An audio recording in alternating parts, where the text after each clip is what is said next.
All right, Alexander, let's talk about what is going on in Germany with the Chancellor-to-be, Frederick Merz. It looks like he is going to create a coalition with the SPD, and he will become the new German Chancellor. And he is talking about building a big military, building a big military industrial complex in Germany, and also breaking the spending, the spending limits for Germany that Germany has had in place, taking the brakes off, and but only for defense spending. And of course, we're going to have bonds and war bonds and borrowing and all kinds of mechanisms like that, so that Germany can fund this new defense initiative. What are your thoughts with Merz? And not just defense spending, by the way, but also infrastructure spending. He wants to lift the debt rate to create a 500 billion euro infrastructure fund, and a nice slush fund. Just saying, he wants that, and he also wants unlimited spending on defense. Now, the thing is, he won an election. Was it 10 days ago, saying that he was going to defend the debt brake? He was the CDU, the CSU, who, by the way, were the creators of the debt brake in the first place. They were going to defend this. This was absolutely essential to preserve and protect Germany's financial solvency. Well, to say it straightforwardly, he was lying. That was what he did. So he won an election on that basis. He knows that people in Germany have serious misgivings about this project, and I will explain why soon. But he wants to do away with the debt brake, and what he wants to do is to embark on deficit spending with no tomorrow. He wants to follow exactly the course which has been pioneered by the British, followed by the Americans: spend, spend, spend. And he says, the Europeans are saying, Germany's saying that, they got to do this because there's this terrifying threat from the Russians.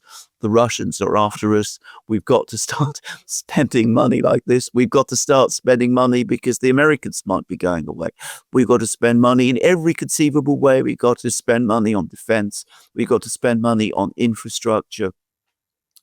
I'm going to suggest that what Merz is actually about, remember that he was a director at BlackRock.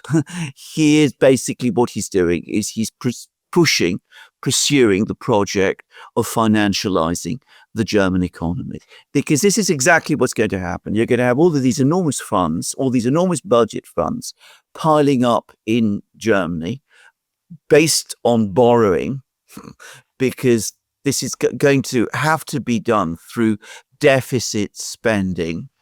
And it's going to go to all the usual contractors and people like that across Germany. It's going to result, for a while, as these things always do, in a increase in the GDP figures. These things always do that at the beginning. German debt levels are going to grow fast. And it is, by the way, a myth that debt levels in Germany are low. We talk about Germany having only a debt to GDP ratio of 62%. 62% would have been seen as terrible not that long ago. Before the financial crisis, Britain's debt to GDP level was around 40%.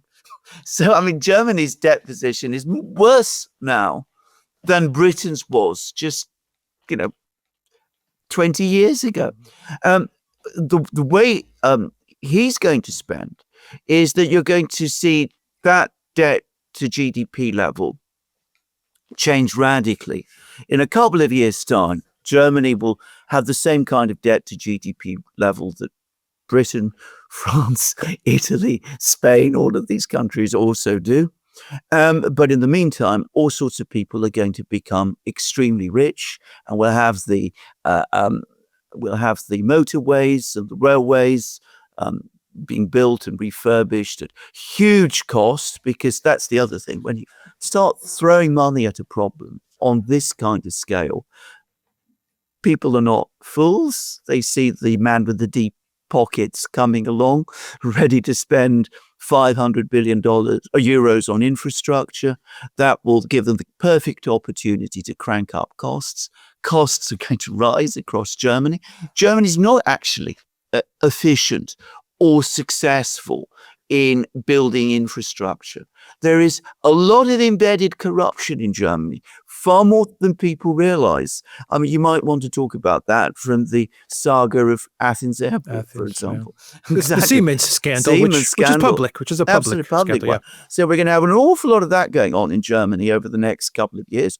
We're going to have all sorts of talk about Germany rearming, but of course, it's not really going to be rearming, because the idea of converting car factories to make tanks is a ridiculous one and makes absolutely no sense. And if it's pursued, it would simply exacerbate Germany's financial problems and plunge Germany into a situation where it is running an unsustainable current accounts deficit. But as I said, in the meantime, a lot of people are going to become very, very rich. It is exactly the kind of project that you would expect somebody schooled in the School of BlackRock to want to pursue. It feels like this is the final step towards complete deindustrialization of Germany. Yeah, yes. Like the final phase in this deindustrialization process. Correct, exactly. I wonder if this was the plan all along. Well, who knows? I mean, financialization. Or if they fell into it. They fell into it and said, okay, let's run with it. And the financialization of Germany. I mean, it's difficult to convey what a social transformation that will cause to Germany.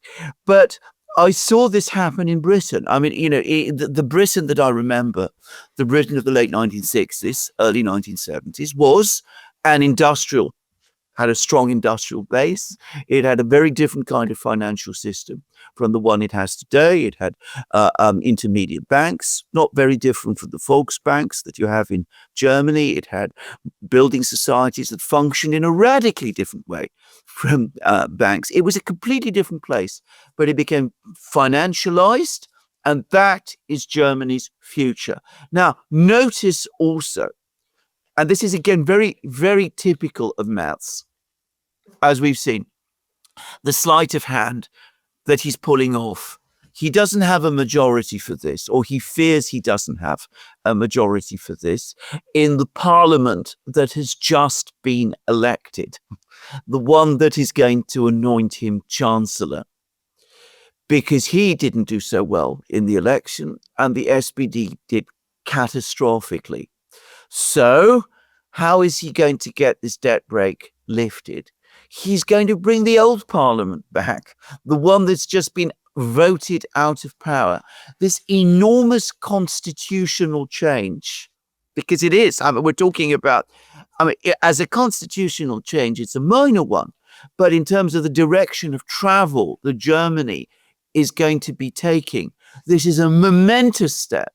This momentous step is going to be taken by a parliament that is defunct and which the German people have basically thrown out as they've elected another. It's astonishing.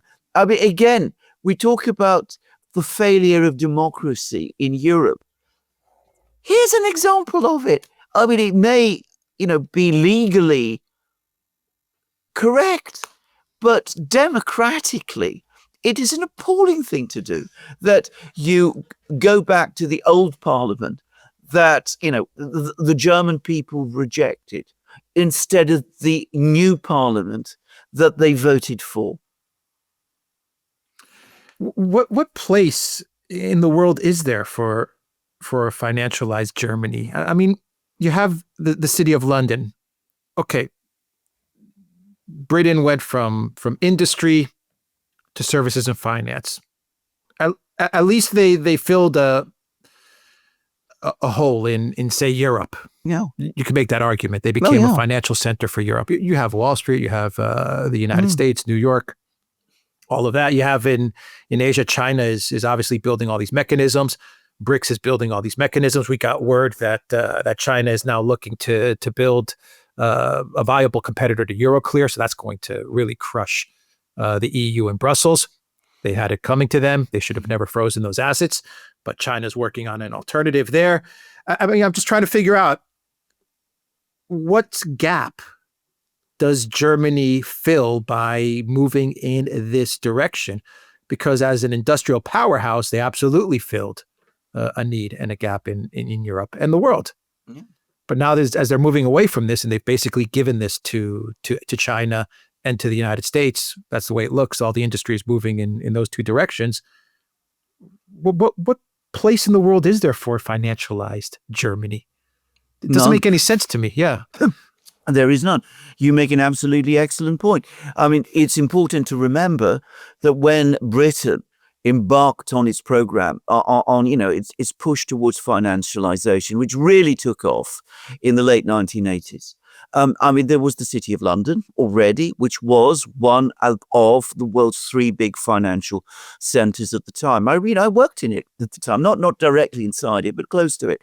I mean, at that time, it was New York, London, and Tokyo. Those were the three big financial centers in the 80s. So the British already had all of the mechanisms in place to become a global financial center because, well, they already were one. I mean, they had the insurance system, they had the systems of insurance, they had the legal structures, they had the knowledge, they had the global knowledge because the City of London always operated from way back in the 19th century in a global way. Germany doesn't have any of that.